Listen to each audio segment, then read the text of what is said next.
নমস্কার বন্ধুরা, আমি ঝর্ণা সিম্পল রেসিপির একটা নতুন ভিডিওতে আপনাদের সবাইকে স্বাগতম জানাই। কেমন আছেন সবাই? আশা করছি ভালো আছেন। আজকে আমি নামমাত্র তেলে পাঁপড় দিয়ে কাটুরি চাটের রেসিপি শেয়ার করব।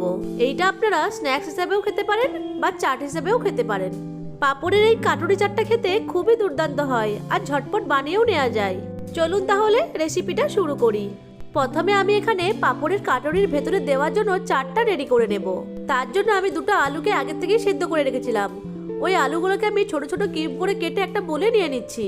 এখন এর মধ্যে দিয়ে দেব স্বাদ মতো লবণ, হাফ চামচ ভাজা জিরে গুঁড়ো, 1/4 চামচ লাল লঙ্কার গুঁড়ো, দিয়ে দেব গোলমরিচের গুঁড়ো, 1 চামচ মতো চিলি ফ্লেক্স, দিয়ে দেব হাফ চামচ মতো চাট মশলা, দিয়ে দেব একটা মিডিয়াম সাইজের পেঁয়াজ কুচি, একটা ছোট সাইজের টমেটো কুচি। আমি এখানে টমেটোর ভেতরের অংশটাকে বাদ দিয়ে কুচিয়ে নিয়েছিলাম। দিয়ে দেব অর্ধেকটা শসা কুচি, দুটো কাঁচা লঙ্কা কুচি। ঝালটা এখানে আপনারা আপনাদের পছন্দ মতো দেবেন। দিয়ে দেব কিছু ধনেপাতা কুচি, দিয়ে দেব লেবুর রস, কিছু চিনেবাদামকে আমি আগে থেকে ভেজে নিয়েছিলাম, সেই ভাজা চিনেবাদামগুলো এর মধ্যে দিয়ে দেব। আর দিয়ে দেবো অল্প বিট লবণ। এছাড়াও আপনারা চাটের মধ্যে ছোলা সেদ্ধ, মটর সেদ্ধও যোগ করতে পারেন। এখন সবকিছু উপকরণকে খুব ভালো করে মিশিয়ে নেব। সবকিছু উপকরণ ভালো করে মিশিয়ে নিয়েছি। এখন এটাকে এক সাইডে রেখে দেব। এবার পাঁপড়ের কাটুরিটা তৈরি করে নেব। তার জন্য আমি এখানে দুটো পাঁপড় নিয়ে নিয়েছি। এখন একটা প্লেটে জল নিয়ে পাঁপড়গুলোকে কয়েক সেকেন্ড মতো জলে ভিজিয়ে রাখবো, যাতে করে পাঁপড়গুলো একটু নরম হয়ে যায়। বেশিক্ষণ জলে ভিজিয়ে রাখা চলবে না, এতে করে পাঁপড়গুলো একদম নরম হয়ে যাবে। কয়েক সেকেন্ড জলে ভিজিয়ে রাখার পর পাঁপড়টাকে তুলে নিচ্ছি।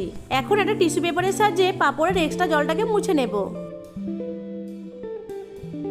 এখন একটা ছোট্ট কাটুরির সাহায্যে ছোট ছোট রুটির মতো করে কেটে নেব।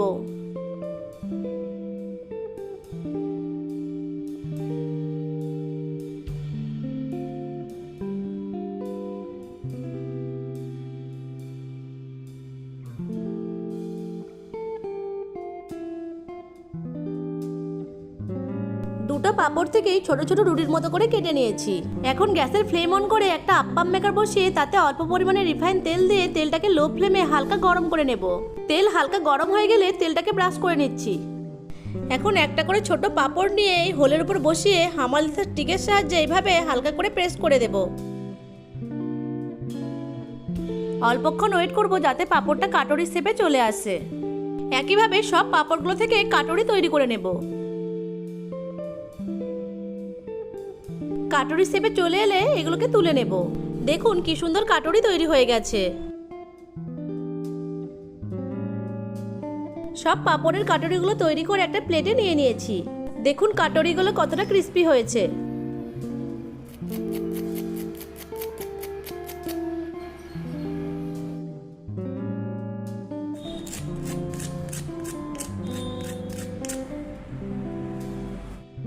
এবার আগে থেকে তৈরি করে রাখা চাট থেকে 1 চামচ করে চাট নিয়ে কাটুরির মধ্যে দিয়ে দেব।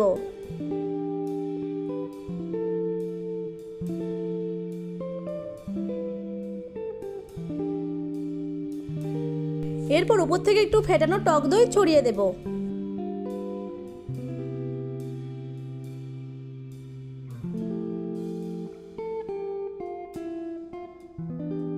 এরপর উপর থেকে ছড়িয়ে দেব 1 চামচ করে মিষ্টি চাটনি।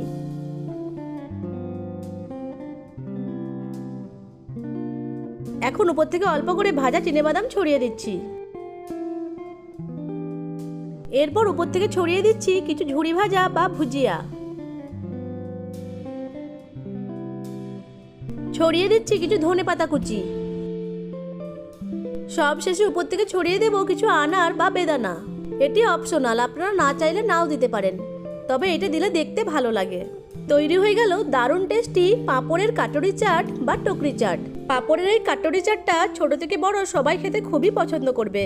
এই স্ন্যাক্সটা যেহেতু খুবই কম তেলে ভাজা, তাই যারা ডায়েটে আছেন কিন্তু ভালো কিছু খেতে ইচ্ছা করছে তারা এটা একবার বানিয়ে দেখতে পারেন। আশা করছি আজকের রেসিপিটা আপনাদের কাছে ভালো লেগেছে। ভালো লেগে থাকলে আমার ভিডিওটিকে লাইক, কমেন্ট, শেয়ার আর চ্যানেলটিকে সাবস্ক্রাইব করে পাশে থাকা বেল আইকনটিকে অন করে রাখবেন আমার পরবর্তী ভিডিও নোটিফিকেশন সবার আগে পাওয়ার জন্য। ভিডিওটা প্রথম থেকে শেষ পর্যন্ত দেখার জন্য আপনাদেরকে অসংখ্য ধন্যবাদ।